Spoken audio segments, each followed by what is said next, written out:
নবম পর্ব। আজ অবেলায় কলিকাতার বাসার উদ্দেশ্যে যাত্রা করিয়া বাহির হইয়াছি। তারপরে এর চেয়েও দুঃখময় বর্মায় নির্বাসন। ফিরিয়া আসিবার হয়তো আর সময়ও হইবে না, প্রয়োজনও ঘটিবে না। হয়তো এই যাওয়াই শেষের যাওয়া। গনিয়া দেখিলাম আজ 10 দিন। 10টা দিন জীবনের কতটুকুই বা। তথাপি মনের মধ্যে সন্দেহ নাই, 10 দিন পূর্বে যে আমি এখানে আসিয়াছিলাম এবং যে আমি বিদায় লইয়া চলিয়াছি, তাহারা এক নয়। অনেককেই শখেদে বলিতে শুনিয়াছি, অমুক যে এমন হইতে পারে তাহা কে ভাবিয়াছে। অর্থাৎ অমুকের জীবনটা যেন সূর্যগ্রহণ চন্দ্রগ্রহণের মতো, তাহার অনুমানের পাঁজিতে লেখা নির্ভুল হিসাব। গরমিলটা শুধু অভাবিত নয়, অন্যায়। যেন তাহার বুদ্ধির আঁক কষার বাহিরে দুনিয়ার আর কিচ্ছু নাই। জানেও না সংসারে কেবল বিভিন্ন মানুষই আছে, তাই নয়, একটা মানুষই যে কত বিভিন্ন মানুষে রূপান্তরিত হয় তাহার নির্দেশ খুঁজিতে যাওয়া বৃথা। এখানে একটা নিমেষও তীক্ষ্ণতায় তীব্রতায় সমস্ত জীবনকেও অতিক্রম করিতে পারে। সোজা রাস্তা ছাড়িয়া বন বাদারের মধ্য দিয়া এপথ ওপথ ঘুরিয়া ঘুরিয়া স্টেশন চলিয়াছিলাম, অনেকটা ছেলেবেলায় পাঠশালে যাবার মতো। ট্রেনের সময় জানি না, তাগিদও নাই, শুধু জানি ওখানে পৌঁছিলে যখন হোক গাড়ি একটা জুটিবেই। চলিতে চলিতে হঠাৎ একসময় মনে হইল সব পথগুলাই যেন চেনা, যেন কতদিন এ পথে কতবার আনাগোনা করিয়াছি। শুধু আগে ছিল সেগুলা বড়, এখন কি করিয়া যেন সংকীর্ণ এবং ছোট্ট হইয়া গেছে। কিন্তু ওই না খাঁইদের গলায় দড়ির বাগান, তাই তো বটে। এ যে আমাদের গ্রামের দক্ষিণ পাড়ার শেষ প্রান্ত দিয়া চলিয়াছি। কে নাকি কবে শুলের ব্যথায় ওই তেঁতুল গাছের উপরের ডালে গলায় দড়ি দিয়া আত্মহত্যা করিয়াছিল কিনা জানি না, কিন্তু প্রায় সকল গ্রামের মতো এখানেও একটা জনশ্রুতি আছে। গাছটা পথের ধারে, ছেলেবেলায় চোখে পড়িলে গায়ে কাঁটা দিয়া উঠিত এবং চোখ বুজিয়া সবাই এক দৌড়ে স্থানটা পার হইয়া যাইতাম। গাছটা তেমনই আছে। তখন মনে হইতো ওই অপরাধী গাছটার গুঁড়িটা যেন পাহাড়ের মতো, মাথা গিয়া ঠেকিয়াছে আকাশে। আজ দেখিলাম সে বেচারার গর্ব করিবার কিছু নাই। আরও 5টা তেঁতুল গাছ যেমন হয় সেও তেমনই। জনহীন পল্লী প্রান্তে একাকী নিঃশব্দে দাঁড়াইয়া আছে।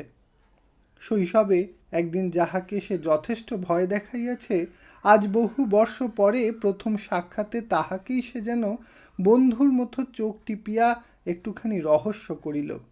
কি ভাই বন্ধু, কেমন আছো? ভয় করে না তো? কাছে গিয়া পরম স্নেহে একবার তাহার গায়ে হাত বুলাইয়া লইলাম। মনে মনে বলিলাম, ভালো আছি ভাই। ভয় করবে কেন? তুমি যে আমার ছেলেবেলার প্রতিবেশী, আমার আত্মীয়। সায়াহ্নের আলো নিবিয়া আসিতেছিল। বিদায় লইয়া বলিলাম, ভাগ্য ভালো যে দৈবাৎ দেখা হয়ে গেল। চললাম বন্ধু। সারি সারি অনেকগুলা বাগানের পরে একটুখানি খোলা জায়গা। অন্য মনে হয়তো একটু পার হইয়া আসিতাম, কিন্তু সহসা বহু দিনের বিস্মৃতপ্রায় পরিচিত ভারী একটি মিষ্টি গন্ধে চমক লাগিল। এদিক ওদিক চাহিতেই চোখে পড়িয়া গেল, বাহ, এ যে আমাদের সেই যশোদা বৈষ্ণবীর আউশ ফুলের গন্ধ। ছেলেবেলায় ইহার জন্য যশোদার কত উমেদারি না করিয়াছি। এ জাতীয় গাছ এদিকে মেলে না। কি জানি সে কোথা হইতে আনিয়া তাহার আঙিনায় একধারে পুঁতিয়াছিল। টেরা বাঁকা গাঁটে ভরা বুড়ো মানুষের মতো তাহার চেহারা।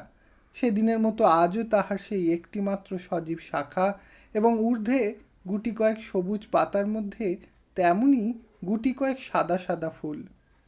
ইহার নিচে ছিল যশোদার স্বামীর সমাধি। বোষ্টম ঠাকুরকে আমরা দেখি নাই।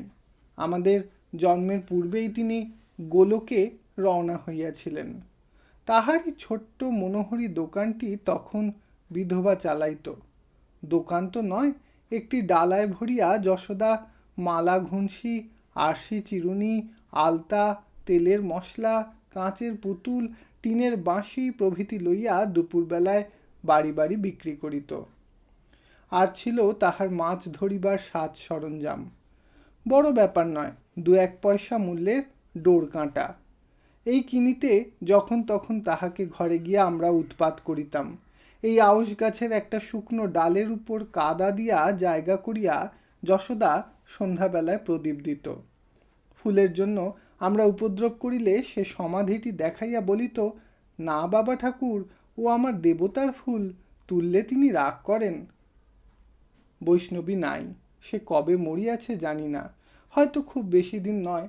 চোখে পড়িল গাছের একধারে আরেকটি ছোট মাটির ঢিপি, বোধহয় যশোদারই হইবে।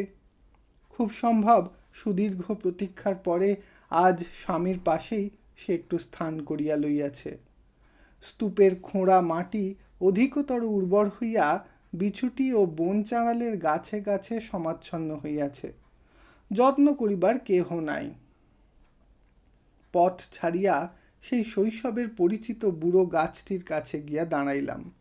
দেখি সন্ধ্যা দেওয়া সেই দ্বীপটি আছে নিচে পড়িয়া, এবং তাহারই উপরে সেই শুকনো ডালটি আছে, আজও তেমনই তেলে তেলে কালো হইয়া। যশোদার ছোট্ট ঘরটি এখনো সম্পূর্ণ ভূমিসাৎ হয় নাই। সহস্র ছিদ্রময় শত জীর্ণ খড়ের চালখানি দ্বার ঢাকিয়া হুমড়ি খাইয়া পড়িয়া আজও প্রাণপণে আগলাইয়া আছে। 20-25 বর্ষ পূর্বের কত কথাই মনে পড়িল।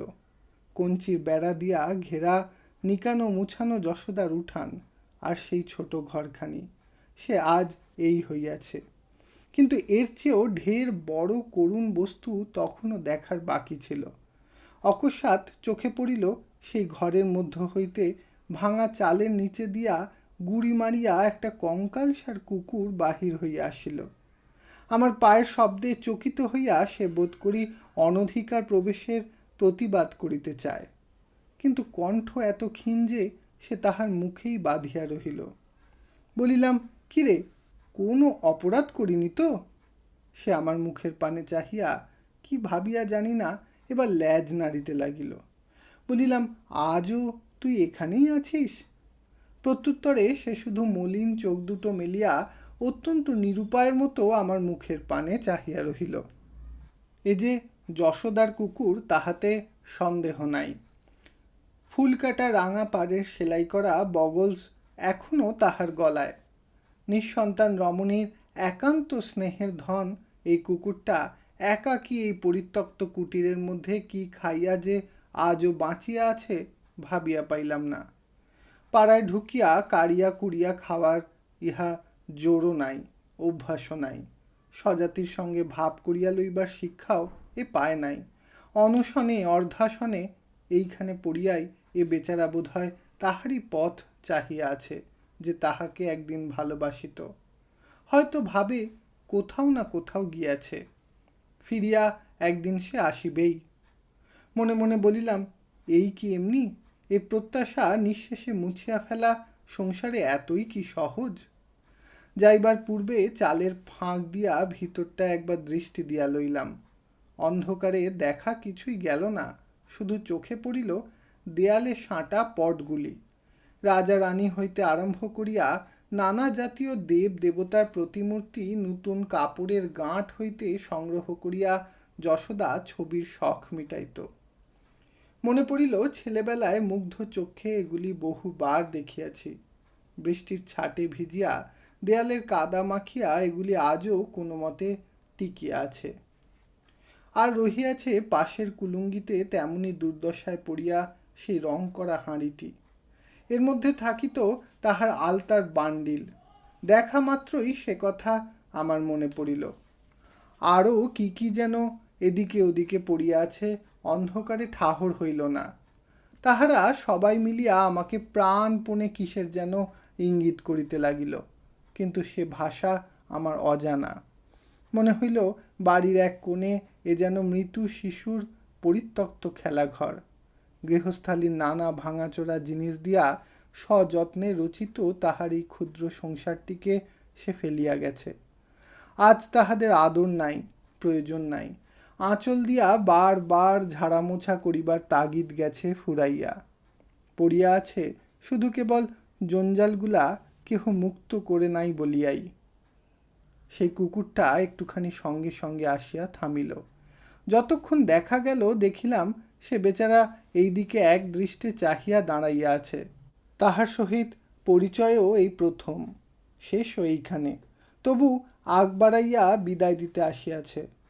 আমি চলিয়াছি কোন বন্ধুহীন লক্ষ্যহীন প্রবাসে, আর সে ফিরিবে তাহার অন্ধকার নিরালা ভাঙা ঘরে।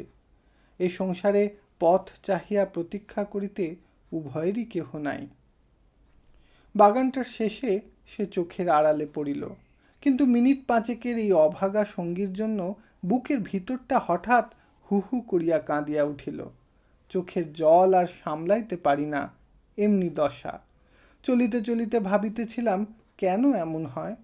আর কোনো একটা দিনে এসব দেখিয়া হয়তো বিশেষ কিছু মনে হইত না, কিন্তু আজ আপন অন্তর আকাশই নাকি মেঘের ভারে ভারাতুর, তাই ওদের দুঃখের হাওয়ায় তাহারা অজস্র ধারায় ফাটিয়া পড়িতে চায়।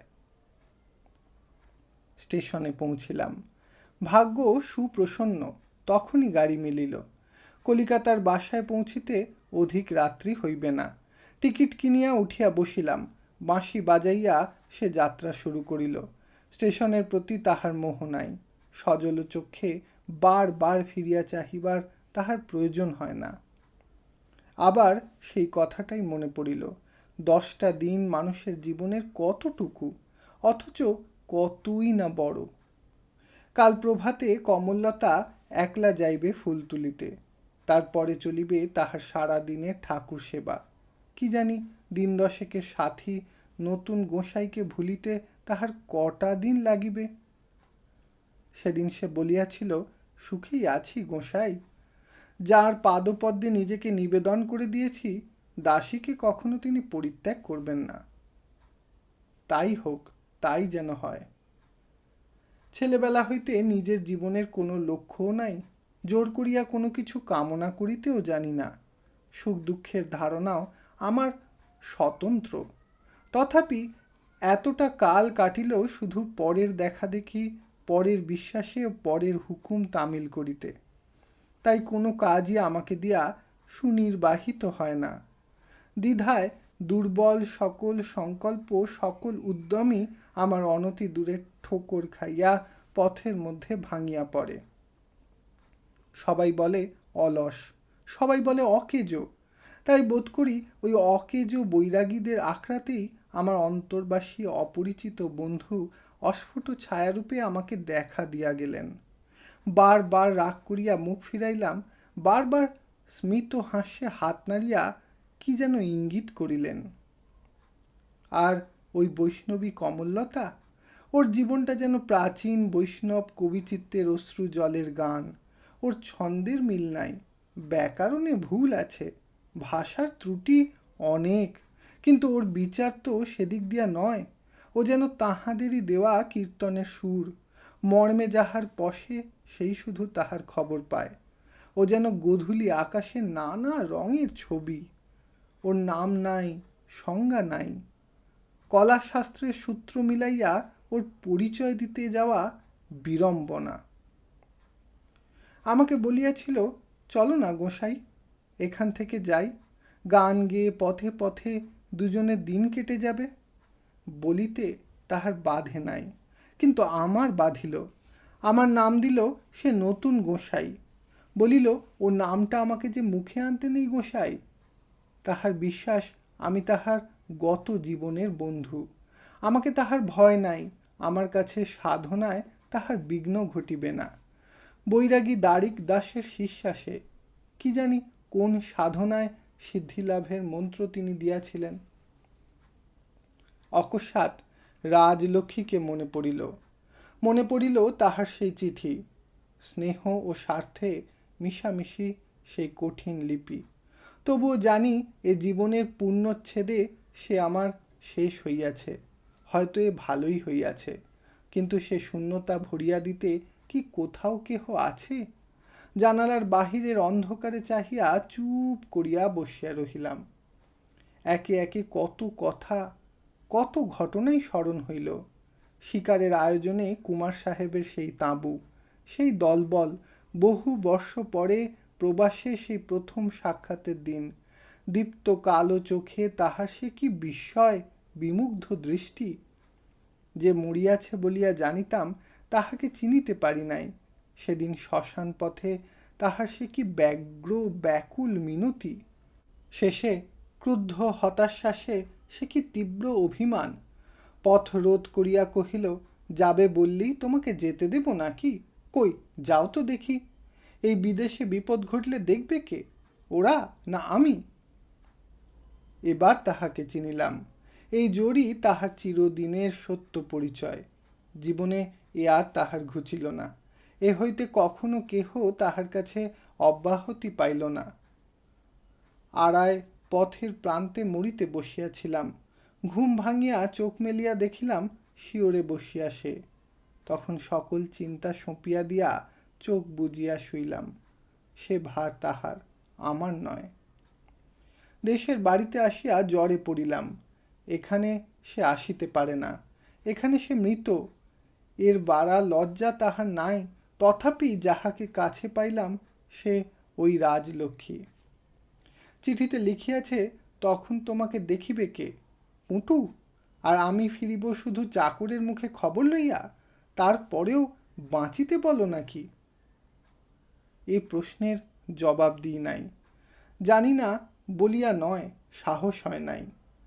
মনে মনে বলিলাম, শুধু কি রূপে, সংযমে, শাসনে, সুকঠোর আত্মনিয়ন্ত্রণে এই প্রখর বুদ্ধিশালিনীর কাছে ওই স্নিগ্ধ সুকোমল আশ্রমবাসিনী কমললতা কতটুকু!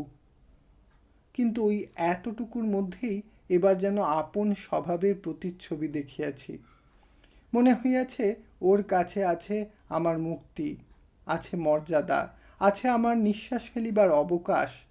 ও কখনো আমার সকল চিন্তা, সকল ভালো মন্দ আপন হাতে লইয়া রাজলক্ষ্মীর মতো আমাকে আচ্ছন্ন করিয়া ফেলিবে না। ভাবিতেছিলাম, কি করিব বিদেশে গিয়া, কি হইবে আমার চাকরিতে। নতুন তো নয়, সেদিনই বা কি এমন পাইয়াছিলাম যাহাকে ফিরিয়া পাইতে আজ লোভ করিতে হইবে। কেবল কমললতাই তো বলে নয়, দ্বারিকা গোসাইও একান্ত সমাদরে আহ্বান করিয়াছিল আশ্রমে থাকিতে। সে কি সমস্তই বঞ্চনা? মানুষকে ঠকানো ছাড়া কি এ আমন্ত্রণে কোনো সত্যই নাই?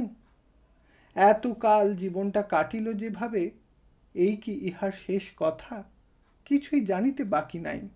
সব জানাই কি আমার সমাপ্ত হইয়াছে? চিরদিন ইহাকে শুধু অশ্রদ্ধা ও উপেক্ষাই করিয়াছি। বলিয়াছি সব ভুয়া, সব ভুল, কিন্তু কেবলমাত্র অবিশ্বাস ও উপহাসকেই মূলধন করিয়া সংসারে বৃহৎ বস্তুকে কবে লাভ করিয়াছি? গাড়ি আসিয়া হাওড়া স্টেশনে থামিল। স্থির করিলাম, রাত্রিটা বাসায় থাকিয়া জিনিসপত্র যা কিছু আছে, দেনা পাওনা যা কিছু বাকি, সমস্তই চুকাইয়া দিয়া কালই আবার আশ্রমে ফিরিয়া যাইব। রহিল আমার চাকরি, রহিল আমার বর্মা যাওয়া। বাসায় পৌঁছাইলাম। রাত্রি তখন 10টা। আহারের প্রয়োজন ছিল, কিন্তু উপায় ছিল না। হাত মুখ ধুইয়া কাপড় ছাড়িয়া বিছানাটা ঝাড়িয়া লইতেছিলাম, পিছনে সুপরিচিত কণ্ঠের ডাক আসিল, বাবু এলেন? সবিস্ময়ে ফিরিয়া চাহিলাম। রতন, কখন এলি রে? এসেছি সন্ধ্যাবেলায়। বারান্দায় তোফা হাওয়া, আলিশিতে একটুখানি ঘুমিয়ে পড়েছিলুম। আমি কহিলাম, বেশ করেছিলে। খাওয়া হয়নি তো? আগে না। তবেই দেখছি মুশকিলে ফেললি রতন। রতন জিজ্ঞাসা করিল, আপনার? আমাকে স্বীকার করিতে হইল আমারও হয় নাই। রতন খুশি হইয়া কহিল, তবে তো ভালোই হয়েছে। আপনার প্রসাদ পেয়ে রাতটুকু কাটিয়ে দিতে পারব। মনে মনে বলিলাম, ব্যাটা ন্যাপতে বিনয়ের অবতার, কিছুতেই অপ্রতিভ হয় না। মুখে বলিলাম, তাহলে কাছাকাছি কোনো দোকানে খুঁজে দেখ, যদি প্রসাদের জোগাড় করে আনতে পারিস। কিন্তু শুভাগমন হলো কিসের জন্যে? আবার চিঠি আছে নাকি? রতন কহিল, আগে না। চিঠি লেখালেখিতে অনেক ভজকট, যা বলবার তিনি মুখেই বলবেন। তার মানে আবার আমাকে যেতে হবে নাকি? রতন কহিল, আগে না, মা নিজেই এসেছেন। শুনিয়া অত্যন্ত ব্যস্ত হইয়া পড়িলাম। এই রাত্রে কোথায় রাখি, কি বন্দোবস্ত করি ভাবিয়া পাইলাম না। কিন্তু কিছু তো একটা করা চাই। জিজ্ঞাসা করিলাম, এসে পর্যন্ত কি ঘোড়ার গাড়িতেই বসে আছেন নাকি? রতন হাসিয়া কহিল, মা সেই মানুষই বটে। না বাবু, আমরা 4 দিন হলো এসেছি। এই 4টে দিনই আপনাকে দিন রাত পাহারা দিচ্ছি, চলুন। আমি জিজ্ঞাসা করিলাম, কোথায়, কত দূর? সে কহিল, দূরে একটু বটে, কিন্তু আমার গাড়ি ভাড়া করা আছে, কষ্ট হবে না। অতএব আর এক দফা জামা কাপড় পরিয়া দরজায় তালা বন্ধ করিয়া যাত্রা করিতে হইল। শ্যামবাজারের কোন একটা গলির মধ্যে একখানি দোতলা বাড়ি, সম্মুখে প্রাচীর ঘেরা একটুখানি ফুলের বাগান। রাজলক্ষ্মীর বুড়া দারোয়ান দ্বার খুলিয়াই আমাকে দেখিতে পাইল। তাহার আনন্দের সীমা নাই। ঘাড় নাড়িয়া মস্ত নমস্কার করিয়া জিজ্ঞাসা করিল, আচ্ছা বাবুজি? বলিলাম, হ্যাঁ তুলসী দাস, ভালো আছি, তুমি ভালো আছো? প্রত্যুত্তরে সে তেমনি আর একটা নমস্কার করিল। তুলসী মুঙ্গের জেলার লোক, জাতিতে কুর্মী। ব্রাহ্মণ বলিয়া আমাকে সে বরাবর বাংলা রীতিতে পা ছুঁইয়া প্রণাম করে। আরেকজন হিন্দুস্থানি চাকর আমাদের শব্দ সারায় বোধ করি সেইমাত্র ঘুম ভাঙিয়া উঠিয়াছে। রতনের প্রচণ্ড তাড়ায় সে বেচারা উদ্ভ্রান্ত হইয়া পড়িল। অকারণে অপরকে ধমক দিয়া রতন এ বাড়িতে আপন মর্যাদা বহাল রাখে। বলিল, এসে পর্যন্ত কেবল ঘুম মারছ আর রুটি সাঁটছ বাবা, তামাকটুকু পর্যন্ত সেজে রাখতে পারোনি? যাও জলদি। এ লোকটি নূতন, ভয় ছুটাছুটি করিতে লাগিল। উপরে উঠিয়া সুমুখের বারান্দা পার হইয়া একখানি বড় ঘর, গ্যাসের উজ্জ্বল আলোকে আলোকিত। আগাগোড়া কার্পেট পাতা, তাহার উপরে ফুল কাটা জাজিম ও গোটা 2 তাকিয়া। কাছেই আমার বহু ব্যবহৃত অত্যন্ত প্রিয় গুড়গুড়িটি এবং ইহারই অদূরে সযত্নে রাখা আমার জরির কাজ করা মখমলের চটি। এটি রাজলক্ষ্মী নিজের হাতে বোনা। পরিহাস ছলে আমার একটা জন্মদিনে সে উপহার দিয়াছিল। পাশের ঘরটিও খোলা, এ ঘরেও কেহ নাই। খোলা দরজার ভিতর দিয়া উঁকি মারিয়া দেখিলাম, একধারে নতুন কেনা খাটের উপরে বিছানা পাতা, আর একধারে তেমনই নতুন আলনায় সাজানো শুধু আমারই কাপড় জামা। গঙ্গামাটিতে যাইবার পূর্বে এগুলি তৈরি হইয়াছিল। মনেও ছিল না, কখনো ব্যবহারেও লাগে নাই। রতন ডাকিল, মা। যাই বলিয়া সাড়া দিয়া রাজলক্ষ্মী সম্মুখে আসিয়া দাঁড়াইল। পায়ের ধুলা লইয়া প্রণাম করিয়া বলিল, রতন, তামাক নিয়ে আয় বাবা। তোকেও এ কদিন অনেক কষ্ট দিলুম। কষ্ট কিছুই নয় মা, সুস্থ দেহে ওকে যে বাড়ি ফিরিয়ে আনতে পেরেছি, এই আমার ঢের। এই বলিয়া সে নিচে নামিয়া গেল। রাজলক্ষ্মীকে নতুন চোখে দেখিলাম। দেহে রূপ ধরে না। সেদিনের পিয়ারিকে মনে পড়িল। শুধু কয়েকটা বছরের দুঃখ শোকের ঝড় জলে স্নান করিয়া যেন সে নব কলেবর ধরিয়া আসিয়াছে। এই দিন চারেকের নতুন বাড়িটার বিলি ব্যবস্থায় বিস্মিত হই নাই, কারণ তাহার একটা বেলার গাছতলার বাসাও সুশৃঙ্খলায় সুন্দর হইয়া ওঠে। কিন্তু রাজলক্ষ্মী আপনাকে আপনি যেন এ কদিনেই ভাঙিয়া গড়িয়াছে।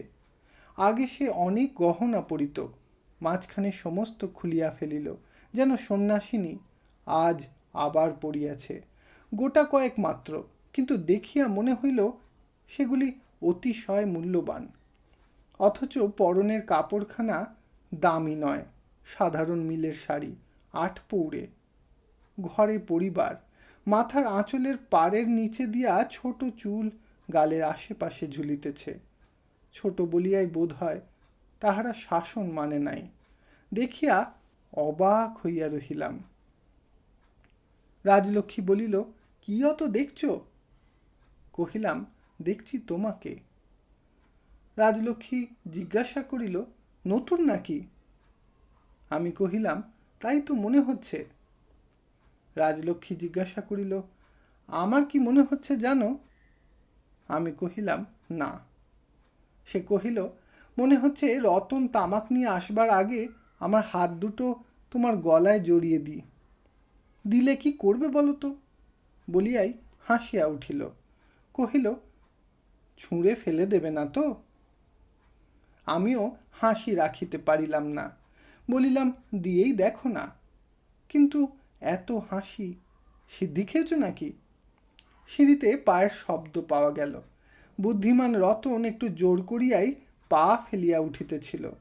রাজলক্ষ্মী হাসি চাপিয়া চুপি চুপি বলিল, রতন আগে যাক, তারপরে তোমাকে দেখাচ্ছি সিদ্ধি খেয়েছি কি আর কিছু খেয়েছি। কিন্তু বলিতে বলিতেই তাহার গলা হঠাৎ ভারী হইয়া উঠিল। কহিল, এই অজানা জায়গায় 4-5 দিন আমাকে একলা ফেলে রেখে তুমি পুঁটুর বিয়ে দিতে গিয়েছিলে? জানো রাত দিন আমার কি করে কেটেছে? হঠাৎ তুমি আসবে আমি জানবো কি করে? আমি জিজ্ঞাসা করিলাম। সে কহিল, হ্যাঁ গো হ্যাঁ, হঠাৎ বই কি, তুমি সব জানতে, শুধু আমাকে জব্দ করার জন্যই চলে গিয়েছিলে। রতন আসিয়া তামাক দিল। বলিল, কথা আছে মা, বাবুর প্রসাদ পাব। ঠাকুরকে খাবার আনতে বলে দেব? রাত 12টা হয়ে গেল। 12টা শুনিয়া রাজলক্ষ্মী ব্যস্ত হইয়া উঠিল।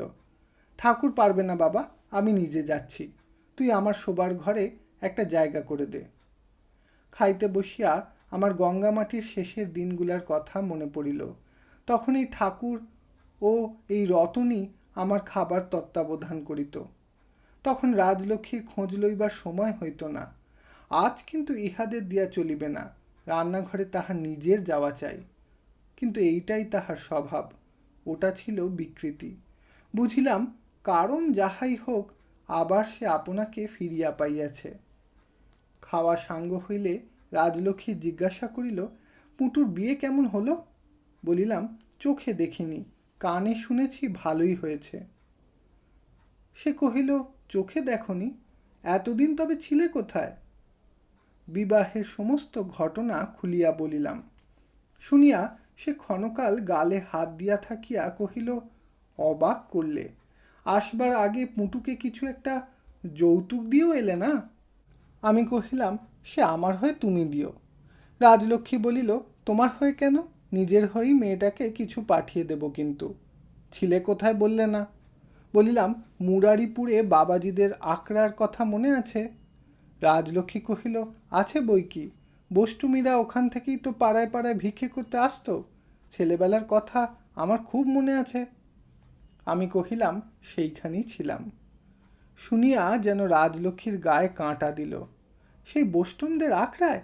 মা গো মা, বলো কি গো, তাদের যে শুনেছি সব ভয়ঙ্কর উল্লুতে কাণ্ড। কিন্তু বলিয়াই সহসা উচ্চ কণ্ঠে হাসিয়া ফেলিল। শেষে মুখে আঁচল চাপিয়া কহিল, তা তোমার অসাধ্যি কাজ নেই। আড়ায় যে মূর্তি দেখেছি, মাথায় জট পাকানো, গাময় রুদ্রাক্ষীর মালা, হাতে পেতলের বালা, সে অপরূপ। কথা শেষ করিতে পারিল না, হাসিয়া লুটাইয়া পড়িল। রাগ করিয়া তুলিয়া বসাইয়া দিলাম। অবশেষে বিষম খাইয়া মুখে কাপড় গুঁজিয়া অনেক কষ্টে হাসি থামিলে বলিল, বষ্টুমীরা কি বললে তোমায়? নাকখাঁদা উল্কি পড়া অনেকগুলো সেখানে থাকে যে গো। আর একটা তেমনই প্রবল হাসির ঝোঁক আসিতেছিল। সতর্ক করিয়া দিয়া বলিলাম, এবার হাসলে ভয়ানক শাস্তি দেব। কাল চাকরদের সামনে মুখ বার করতে পারবে না। রাজলক্ষ্মী সভয় সরিয়া বসিল। মুখে বলিল, সে তোমার মতো বীরপুরুষের কাজ নয়। নিজেই লজ্জায় বেরুতে পারবে না। সংসারে তোমার মতো ভীতু মানুষ আর আছে নাকি? বলিলাম, কিছুই জানো না লক্ষ্মী। তুমি অবজ্ঞা করলে ভীতু বলে, কিন্তু সেখানে একজন বৈষ্ণবী বলতো আমাকে অহংকারী, দাম্ভিক।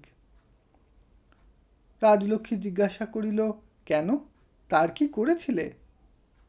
আমি কহিলাম, কিছুই না, সে আমার নাম দিয়েছিল নতুন গোসাই। বলতো, গোসাই, তোমার মতো উদাসীন বৈরাগী, মনের চেয়ে দাম্ভিক মন পৃথিবীতে আর দুটি নাই। রাজলক্ষ্মীর হাসি থামিল। কহিল, কি বললে সে? বললে, এরকম উদাসীন বৈরাগী মনের মানুষের চেয়ে দাম্ভিক ব্যক্তি দুনিয়ায় আর খোঁজ মেলে না। অর্থাৎ কিনা আমি দুর্ধর্ষ বীর, ভীতু মোটেই নই। রাজলক্ষ্মীর মুখ গম্ভীর হইল, পরিহাসে কানও দিল না। কহিল, তোমার উদাসীন মনের খবর সে মাগি পেলে কি করে? বলিলাম, বৈষ্ণবীদের প্রতি ওরূপ অশিষ্ট ভাষা অতিশয় আপত্তিকর। রাজলক্ষ্মী কহিল, তা জানি, কিন্তু তিনি তোমার নাম তো দিলেন নতুন গোসাই, তার নামটি কি? আমি কহিলাম, কমললতা। কেউ কেউ রাগ করে কুমলিলতাও বলে। বলে ও জাদু জানে, বলে ওর কীর্তন গানে মানুষ পাগল হয়, সে যা চায় তাই দেয়। রাজলক্ষ্মী জিজ্ঞাসা করিল, তুমি শুনেছ? কহিলাম, শুনেছি। চমৎকার। রাজলক্ষ্মী জিজ্ঞাসা করিল, ওর বয়স কত? কহিলাম, বোধহয় তোমার মতোই হবে, একটু বেশি হতেও পারে। রাজলক্ষ্মী জিজ্ঞাসা করিল, দেখতে কেমন? আমি কহিলাম, ভালো, অন্তত মন্দ বলা চলে না। নাক খাঁদা, উল্কি পড়া যাদের তুমি দেখেছ তাদের দলের নয়, এ ভদ্র ঘরের মেয়ে। রাজলক্ষ্মী কহিল, সে আমি ওর কথা শুনেই বুঝেছি। যে কদিন ছিলে তোমাকে যত্ন করতো তো? বলিলাম, হ্যাঁ, আমার কোনো নালিশ নেই। রাজলক্ষ্মী হঠাৎ একটা নিঃশ্বাস ফেলিয়া বলিয়া উঠিল, তা করুক। যে সাধ্যি সাধনায় তোমাকে পেতে হয় তাতে ভগবান মেলে, সে বৈষ্ণব বৈরাগীর কাজ নয়। আমি ভয় করতে যাব কোথাকার কে এক কমললতাকে? ছি! এই বলিয়া সে উঠিয়া বাহিরে চলিয়া গেল। আমার মুখ দিয়াও একটা বড় নিঃশ্বাস পড়িল। বোধহয় একটু বিমনা হইয়া পড়িয়াছিলাম। এই শব্দে হুঁশ হইল। মোটা তাকিয়াটা টানিয়া লইয়া চিত হইয়া তামাক টানিতে লাগিলাম। উপরে কোথায় একটা ছোট মাকড়সা ঘুরিয়া ঘুরিয়া জাল বুনিতেছিল। উজ্জ্বল গ্যাসের আলোয় ছায়াটা তার মস্ত বড় বিভৎস জন্তুর মতো কড়িকাঠের গায়ে দেখাইতে লাগিল। আলোকের ব্যবধানে ছায়াটাও কত গুণেই না কায়াটাকে অতিক্রম করিয়া যায়। রাজলক্ষ্মী ফিরিয়া আসিয়া আমারই বালিশের এক কোণে কুনুইয়ের ভর দিয়া ঝুঁকিয়া বসিল। হাত দিয়া দেখিলাম তাহার কপালের চুলগুলো ভিজা, বোধহয় এইমাত্র চোখে মুখে জল দিয়া আসিল। প্রশ্ন করিলাম, লক্ষ্মী, হঠাৎ এরকম কলকাতায় চলে এলে যে? রাজলক্ষ্মী বলিল, হঠাৎ মোটেই নয়। সেদিন থেকে দিন রাত 24 ঘন্টায় এমন মন কেমন করতে লাগলো যে কিছুতেই টিকতে পারলুম না। ভয় হলো বুঝি হার্ট ফেল করব, এ জন্মে আর চোখে দেখতে পাবো না। এই বলিয়া সে গুড়গুড়ির নলটা আমার মুখ হইতে সরাইয়া দূরে ফেলিয়া দিল। বলিল, একটু থামো, ধুঁয়োর জ্বালায় মুখ পর্যন্ত দেখতে পাইনে, এমনই অন্ধকার করে তুলছ। গুড়গুড়ির নল গেল, কিন্তু পরিবর্তে তাহার হাতটা রহিল আমার মুঠোর মধ্যে। জিজ্ঞাসা করিলাম, বঙ্কু আজকাল কি বলে? রাজলক্ষ্মী একটু ম্লান হাসিয়া কহিল, বৌমারা ঘরে এলে সব ছেলেই যা বলে তাই। জিজ্ঞাসা করিলাম, তার বেশি কিছু নয়? সে কহিল, কিছু নয় তা বলিনে, কিন্তু ও আমাকে কি দুঃখ দেবে? দুঃখ দিতে পারো শুধু তুমি। তোমরা ছাড়া সত্যিকার দুঃখ মেয়েদের আর কেউ দিতে পারে না। কহিলাম, কিন্তু আমি কি দুঃখ কখনো তোমাকে দিয়েছি লক্ষ্মী?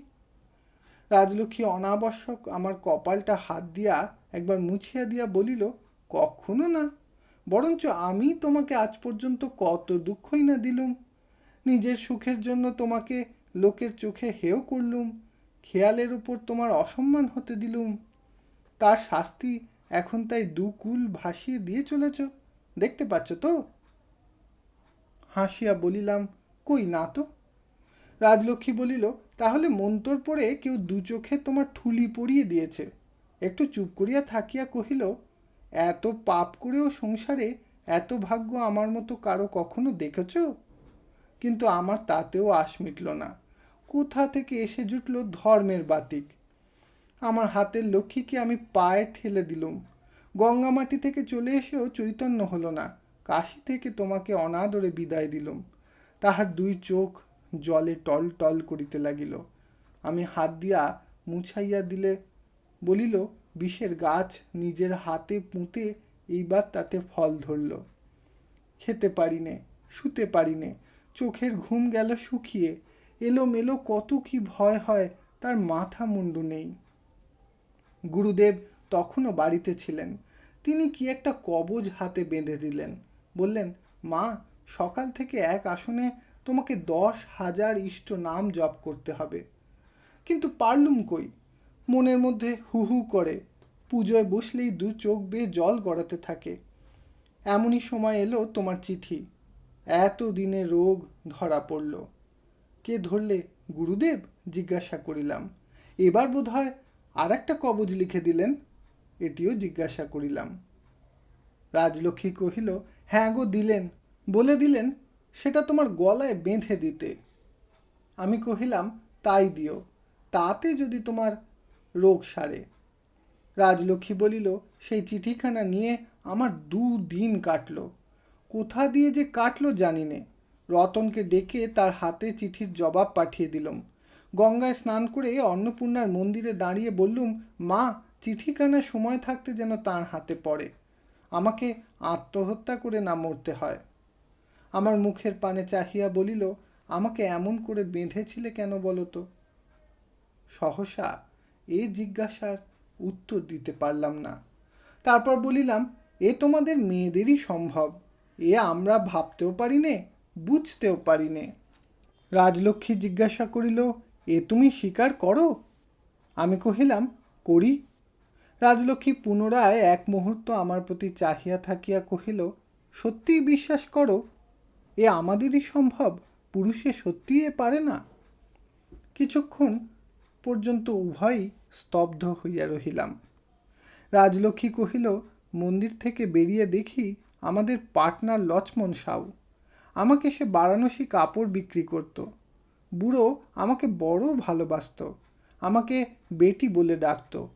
আশ্চর্য হয়ে বললে, বেটি আপ ইহা? তার কলকাতায় দোকান ছিল জানতুম।